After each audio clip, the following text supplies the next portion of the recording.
This Liberty Sports Update is brought to you by Beacon Credit Union. A day that's been nearly 5 decades in the making is now just hours away. Saturday, when the Liberty Flames open their 46th season of football, it'll be their first as an FBS member. Not only that, it'll be Liberty's first game in their remodeled home, an expanded Williams Stadium.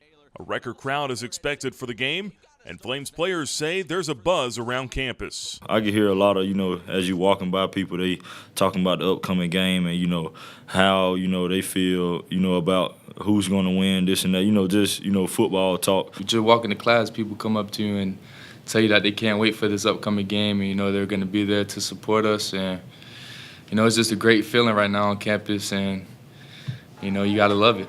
It's football season. It seems like we have a little bit more to work for. Not that we didn't in the past, but now we're bowl eligible this year. We're moving up. We know the competition's higher. The first opponent, the Old Dominion Monarchs. It'll be ODU's first ever trip to Lynchburg and the first time the Flames have faced a Conference USA team.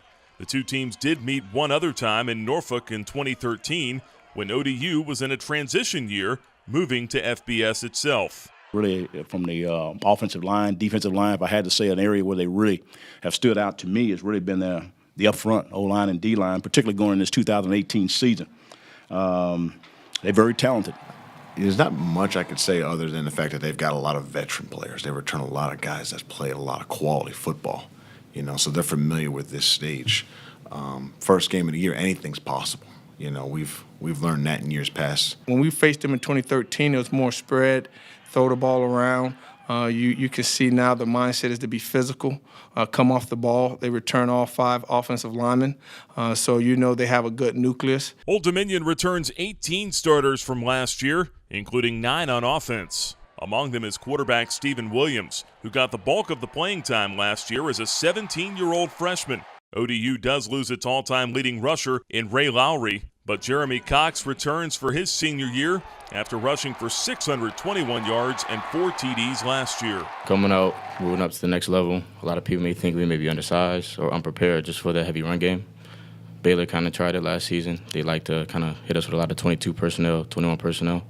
So we all got to just kind of bow up and be prepared for it. When you face a team that has their whole O-line come back from the previous year, they have a lot of chemistry, amongst each other. So, that's going to be the biggest thing, just, our front line just coming off being physical each and every play, just basically setting that line of scrimmage, making sure they're going back and we're not going back. The Monarchs also bring back senior wide receiver Isaiah Harper, who finished strong last year with 330 of his team best 462 receiving yards in the last 6 games of the season. Harper is also a threat on kickoff returns. He took 3 kickoffs to the house last year and was named the CUSA Special Teams Player of the Year. On defense, ODU runs a 4-3 base, and their strength is in the front 7. Junior tackle Miles Fox was a first-team All-CUSA member last year, racking up 57 tackles and 5.5 sacks. Linebackers Marvin Branch and Jordan Young were ODU's number 1 and number 2 tacklers last year, respectively. They're 2 of 7 returning starters on a defense that hopes to improve upon the 32 points per game it allowed last year. They don't just, they're not a static defense. They don't just line up with a post safety and play 1 and cover 3. They move guys around. They do a really good job of mixing things. So they're not really honed in on any one scheme per se, but they're really sound in defending the perimeter of the field and stuffing the A and B gaps. The team that runs the ball the best is going to win the football game. I think it's simple as that. Again, O-line and D-line, whoever wins that battle, I think that's going to be the true key. I can get into some other stuff, but the bottom line is that's what the situation is. And I think just coming in and attacking the run game more and just trying to stay with it, even if it doesn't go right away, that knowing that at any given time that a run play could hit up the middle or outside for 80 yards. And we got those type of people at the running back position, so I feel comfortable with all of them. Liberty and Old Dominion will kick off inside Williams Stadium Saturday night at 6 p.m. Gates open at 4. Fans are encouraged to arrive early to the game to allow extra time for larger crowds and additional security measures at the gates.